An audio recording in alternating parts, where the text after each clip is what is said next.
ദേവത മഹാദേവൻ ശിവഭഗവാനാണ് ഇതിൻ്റെ ദേവത.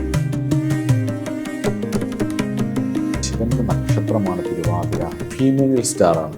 ഇമോഷണൽ നീഡ്സ് ഇഷ്ടപ്പെടുന്ന, ഇമോഷണൽ നീഡ്സ് വേണ്ട ആളാണ് എന്നുള്ളതാണ്. പട്ടിയാണ് മൃഗം.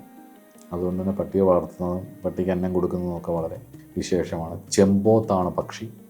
കരിമരമാണ് ഇവരുടെ പക്ഷി. അതുകൊണ്ട് തന്നെ കരിമരം വെച്ച് പിടിപ്പിക്കുന്നതും നോക്കുന്നതും ഒക്കെ വളരെ നന്നായിരിക്കും. പലപ്പോഴും എനിക്ക് തോന്നുന്നു ഈ ബുധനും രാഹുവും കൂടി ഒരുമിച്ച് ചേരുകയും കൂടി ചെയ്യുമ്പം പൊതുവെ ദാമ്പത്യത്തിലൊക്കെ ഒരു വിഷയം വരാം. ഫാൻറ്റസി, അതുപോലെ തന്നെ കമ്മ്യൂണിക്കേഷൻ്റെ പ്രശ്നങ്ങൾ കൊണ്ടൊക്കെ ഒരുപാട് പ്രശ്നങ്ങൾ തിരുവാതിരക്കാർക്ക് വരാം. രാഹുവല്ലേ, അപ്പം ബുദ്ധികൂർമ്മതയും തീവ്രമായിട്ടുള്ള വികാരങ്ങളും ഉള്ളവരാണെന്നതാണ്. ഇവരെ സംബന്ധിച്ചിടത്തോളം ജീവിതത്തിൽ വലിയ പരിവർത്തനങ്ങളിലൂടെയും വലിയ മാറ്റങ്ങളിലൂടെയുമായിരിക്കും ജീവിതം എപ്പോഴും മുന്നിലൂടെ കടന്നു പോകുന്നത്. അതുപോലെ തന്നെ പിതാവുമായിട്ടുള്ള ബന്ധത്തിൽ ഇവർക്ക് ചിലപ്പോൾ കർമ്മപരമായിട്ടുള്ള ചില ബുദ്ധിമുട്ടുകൾ നേരിടേണ്ടതായിട്ട് വരാം. തിരുവാതിരയുടെ ചിഹ്നമായിട്ട് പറയുന്നത് കണ്ണുനീർത്തുള്ളിയാണ്. അപ്പം സങ്കടങ്ങൾക്ക് ശേഷം ജീവിതത്തിൻ്റെ പ്രതിസന്ധികളെ തരണം ചെയ്ത് ദുഃഖങ്ങളെ അതിജീവിച്ചു നേടുന്ന ജ്ഞാനത്തെ, റിയലൈസേഷനെ, മെച്യൂരിറ്റിയെ സൂചിപ്പിക്കുന്നതെന്ന് നമുക്കതിനെ പറയാം. ബുദ്ധികൂർമ്മതയും ഗവേഷണ മനോഭാവവും. ബുധൻ രാഹു ഇവർക്ക് വളരെ മൂർച്ചയേറിയ ബുദ്ധിയാണ്. ഒരു വിഷയത്തിൻ്റെ കാര്യകാരണങ്ങളെ മനസ്സിലാക്കി യഥാർത്ഥ കാരണം കണ്ടെത്തി അതിനെ ആഴത്തിൽ പഠിക്കാനും ചിന്തിക്കാനും പ്രവർത്തിക്കാനുമുള്ളൊരു കഴിവ് ഇവർക്കുണ്ട്.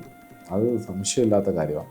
ശാസ്ത്രം, ശാസ്ത്ര സാങ്കേതിക വിദ്യകൾ, ഗവേഷണം എന്നീ മേഖലകളിൽ, മാത്തമാറ്റിക്സ് എന്നീ മേഖലകളിലൊക്കെ പൊതുവെ ഇവർ നന്നായിട്ട് ശോഭിക്കും. അനുഭവം ഉള്ളതാണ്.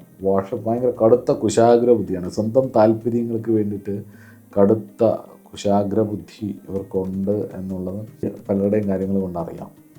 കാരണം ഇറങ്ങിയാൽ അതെനിക്ക് വള്ളിയാകുമോ, അവിടെ ബന്ധങ്ങൾക്കൊന്നും വിലയൊന്നുമില്ല. എൻ്റെ പ്രശ്നം എനിക്ക് വള്ളിയാകുമോ എന്നുള്ളത് തന്നെയാണ് അവിടെ. അല്ലാതെ അവിടെ ഇറങ്ങി അത് കാര്യകാരണങ്ങൾ കൃത്യമായിട്ടത് പറഞ്ഞ് തീർത്ത് പോയാൽ ഇത്രയല്ലേ വരത്തുള്ളൂ. അത് അവിടെ പറഞ്ഞ് അവസാനിപ്പിക്കണം, അല്ലെങ്കിൽ വേണം, വേണ്ടതുപോലെ ചെയ്യണം എന്നുള്ളതാണ് തീവ്രമായ സ്നേഹത്തിൻ്റെയൊക്കെ ഒരു. അതൊന്നും ഇല്ലായ്മ. എത്ര സ്നേഹിച്ചിരുന്നവരാണെന്ന് പറഞ്ഞാൽ ശരിയാ, സ്വന്തം സ്വാർത്ഥത വരുമ്പോൾ സമയത്ത് അത് ചെയ്യാതിരിക്കുന്നത് ഞാൻ കണ്ടിട്ടുണ്ട്. ട്രാൻസ്ഫോർമേഷനാണ് ഇവരുടെ വേറൊരു പ്രത്യേകത എന്ന് പറയുന്നത്.